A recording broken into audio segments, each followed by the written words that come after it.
रजनी के पैर घर के दरवाजे पर ही ठिठक गए।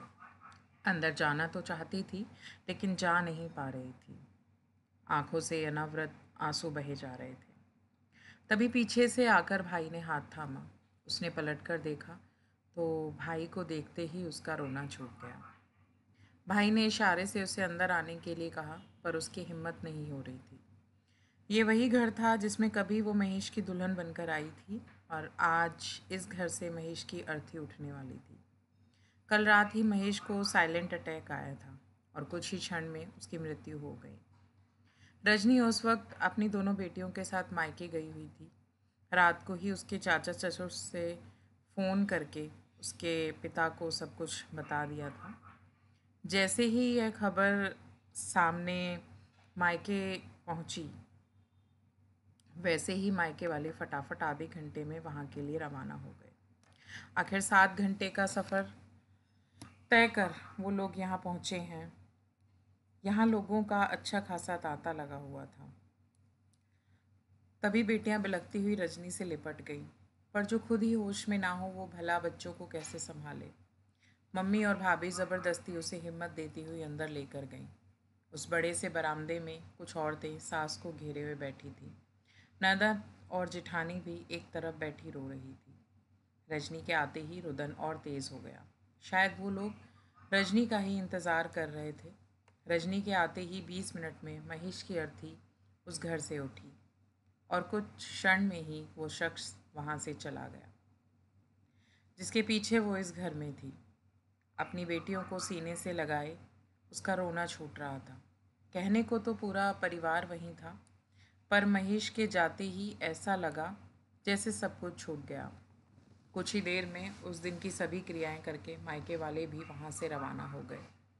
बस रजनी की माँ वहाँ रजनी के पास रुक गई। सब एक दूसरे को हिम्मत दे रहे थे, पर रजनी को कोई हिम्मत नहीं दे रहा था। आखिर महेश की उम्र ही क्या थी, सिर्फ 40 वर्ष। सास ने जवान बेटा खोया था, उसका कलेजा मुंह को आ रहा था। बहन ने छोटे भाई को खोया था, बड़े भाई की तो जैसे हिम्मत ही चली गई। उसकी दोनों बेटियां उससे लिपट लिपट कर रो रही थीं, और उन दोनों को चुप कराने के लिए, हिम्मत बढ़ाने के लिए कौन था? सिर्फ रजनी और उसकी माँ।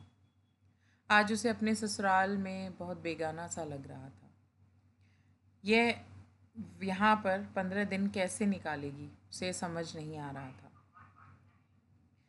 लेकिन घर में लोगों के मन में क्या चल रहा था उसे इसका बिल्कुल अंदाज़ा भी नहीं था।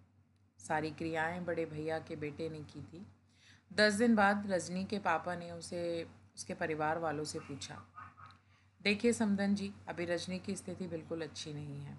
क्या हम 15 दिन होते ही उसको यहाँ से ले जाएं?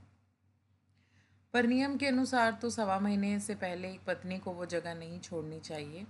रजनी को हम कैसे इजाज़त दे दें? सास ने जवाब दिया।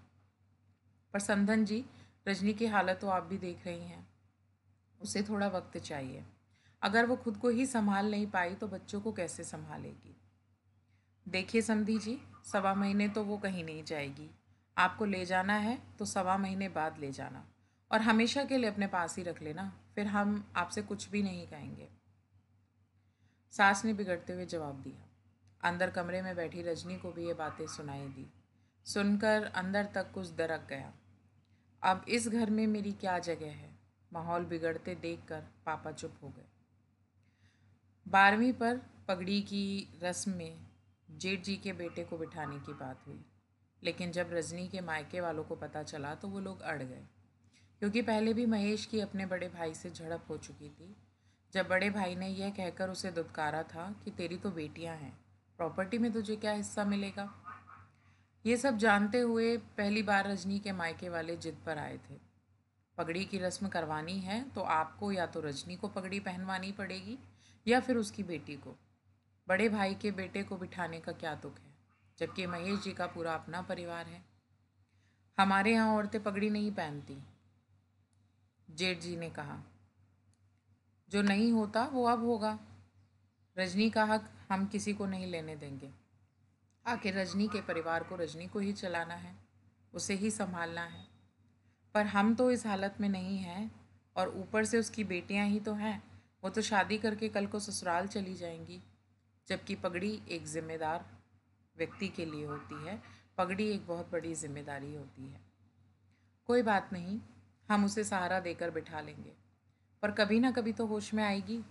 और सही कहा आपने, पगड़ी एक जिम्मेदारी है। उसके अपने परिवार की जिम्मेदारी रजनी ही उठाएगी। आखिर मायके वालों की जिद के कारण पगड़ी रजनी को बांधी गई। बाद में पापा ने दादी सास से रजनी को ले जाने के बारे में बात की। ये पहली बार था जब पापा ने दादी सास से पूछा था। आखिर दादी सास ने कहा।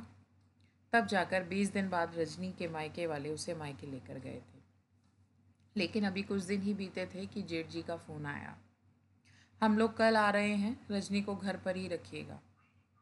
कुछ ना कुछ तो उनके मन में पक रहा था। ये बात तो रजनी के मायके वाले भी समझ रहे थे, पर क्या, वो तो कल उनके आने पर ही पता चलेगा। खैर, दूसरे दिन जेठ जी अपने चाचा जी के साथ वहाँ पर पहुँचे। रजनी के साथ उसके पूरे मायके वाले वहाँ पर मौजूद थे। चाय पानी पीने के बाद वो लोग सीधे मुद्दे पर आए। देखिए समधी जी, अब आपको तो पता ही है कि महेश इस दुनिया में नहीं रहा और रजनी की सिर्फ 2 बेटियां हैं। ऐसे में हम चाहते हैं कि रजनी इन पेपर्स पर साइन कर दे, जो हमने हमारे पूरे परिवार की सर्वसम्मति से बनवाया है। और माँ की भी यही इच्छा है। क्या लिखा है इन पेपर्स पर, ज़रा खुलकर बताइए। रजनी के भाई ने कहा, ये हक त्याग के पेपर्स हैं। हमारी जो पुश्तैनी ज़मीन है उस पर से रजनी को हमारा हक त्याग करना पड़ेगा। बदले में हम रजनी की दोनों बेटियों की शादी की जिम्मेदारी अपने सिर पर लेते हैं।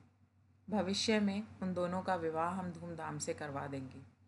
रही बात मकान में हिस्सेदारी की, तो इसका 1/3 हिस्सा हम रजनी को देने के लिए तैयार हैं। वो वहाँ पर अपनी बेटियों के साथ आकर रहे। इसके अलावा जो महेश की सेविंग्स हैं वो रजनी के पास हैं, जिससे वो अपना गुजारा बसर कर सकती है। ये सुनकर सबकी त्योरियां चढ़ गई। इससे पहले कोई कुछ कहता, रजनी ने जवाब दिया, मैं कोई हक त्याग नहीं करूँगी। मेरे पति की मृत्यु के बाद उनकी प्रॉपर्टी में हम बराबर के हिस्सेदार हैं। अगर आप लोग हिस्सा नहीं देंगे तो मैं कोर्ट के जरिए लूँगी, पर मैं अपनी बेटी के भविष्य को अंधकार में नहीं छोड़ूंगी। इस प्रॉपर्टी पर मेरी बेटियों का बराबर का हक है। और माँ इन सब के लिए तैयार हैं तो कह दीजिएगा उनसे कि उनका बेटा गया है, पर उसकी पत्नी और 2 बेटियां अभी जिंदा हैं।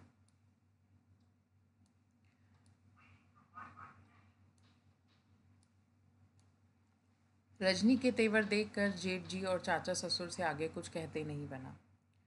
वो लोग चुपचाप वहाँ से उठकर चले गए। आज रजनी जॉब कर रही है और अपनी दोनों बेटियों को पाल रही है। उसके माता पिता ने अपनी तरफ से उसे एक फ्लैट गिफ्ट कर दिया, जिसमें वो अपनी दोनों बेटियों के साथ रह रही है। अभी तक प्रॉपर्टी का मैटर सॉल्व नहीं हुआ है। ससुराल वाले उस पर अभी भी दबाव बना रहे हैं कि वो अपना हक त्याग दे, पर वो अभी तक जिद पर अड़ी हुई है। अभी भी मैटर पेंडिंग चल रहा है। कई बार मानसिक तनाव के बाद दिल में एक हूक सी उठती है कि अब सब कुछ छोड़ दे, पर बेटियों को देखकर फिर हिम्मत करके वह खड़ी हो जाती है। धन्यवाद।